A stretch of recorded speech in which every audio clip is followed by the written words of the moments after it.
Friday, and I've had a really relaxing week, so that only means one thing. I'm broke. Going into the weekend, like, whoa.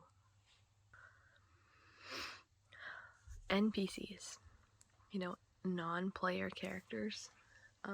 If you play video games, you know what I'm talking about? Anyways, NPCs, non-player characters in video games, they're like the people that are walking around and you can't play as them, and they only have a certain amount of things that they can interact with you as, you know what I mean? They only have like a couple of things that they can say.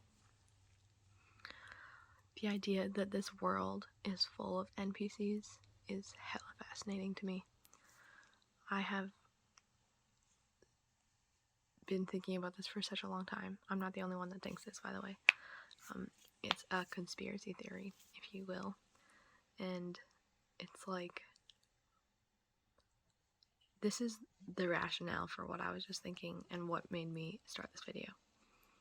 There are people in the world that took the frickin' thing. You know what I'm talking about. When I'm being vague, you know what I'm talking about. So, there's people that took the thing, and they didn't know what they were getting themselves into, and they didn't care at the time, and they just did it because they were pressured to, and they had to because of their job, they had to because their parents were in the hospital, they had to because their kid had a recital, blah blah blah. Had to. You were pressured into something and coerced.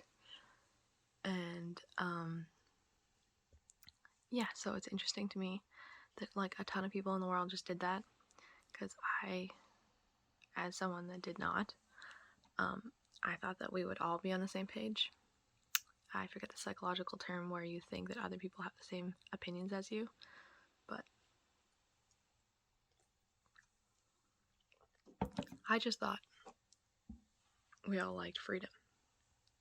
So that was like a startling realization when I found out that I was among maybe a minority, it's hard to tell though, of people that do want freedom and enjoy bodily autonomy and value freedom of choice.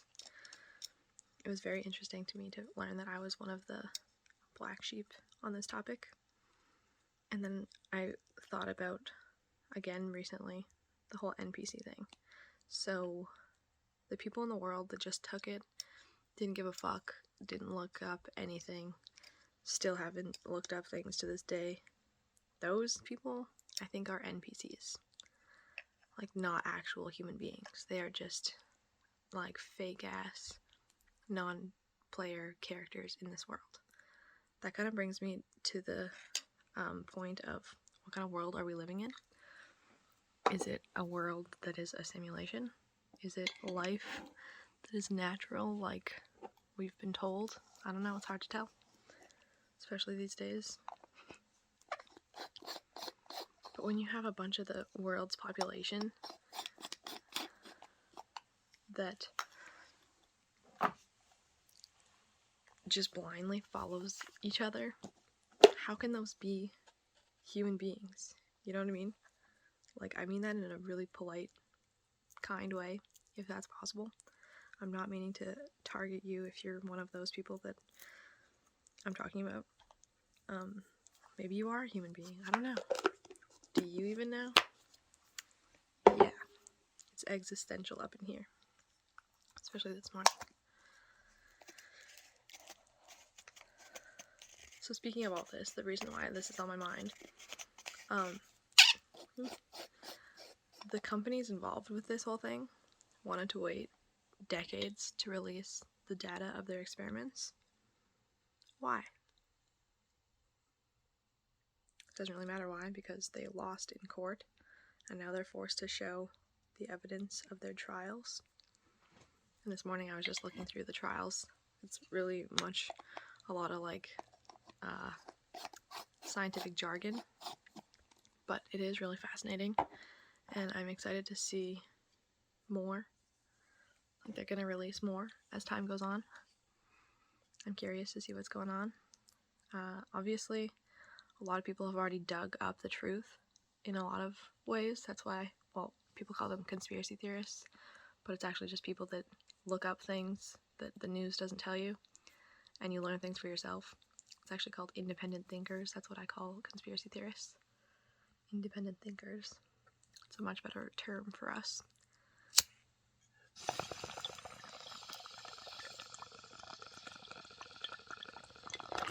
It was a hell of a hit. As I was saying, these trial data have been released slowly but surely, and they're going to be released more. What I find fascinating is it's still the people that have not had it that are curious about it. Why is that? Why are people like me still intrigued and dying to know what they're trying to hide? Like, why is it just people like me? Is it because people are scared? They are full of fear, and they're mortified and terrified and horrified that what they read in these trials might actually confirm the conspiracy theorists that social media and the algorithms and the mainstream media has tried so hard to demonize and ignore and silence. It's very interesting to me.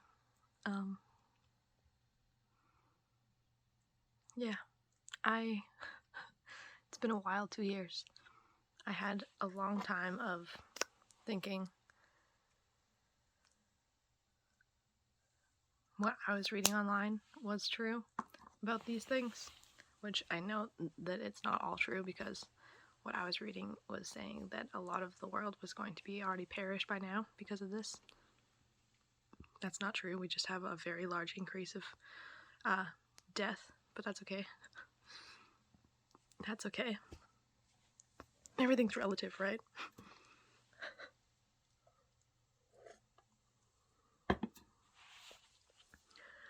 I just started posting YouTube videos, and I think this video might get me in trouble. So we'll see. I'm really curious though, if you're one of the people that got the thing and you don't care to see the results of the clinical trials or anything, you don't want to see how many people died, why don't you want to know? I'm so curious. I'm so intrigued. Why do you not want to know?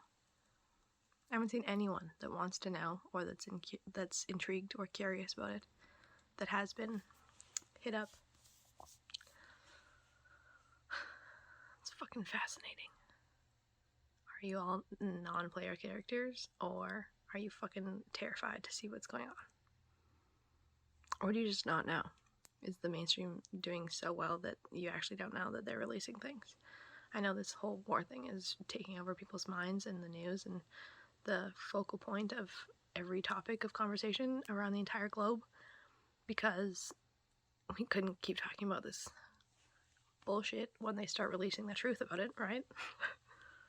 My God, humanity, it's time to wake up. And if you haven't awoken, good luck to you. Have a good Friday. Have a good weekend. This has been Non-Player Character Thoughts with Sarah. I didn't smoke enough weed.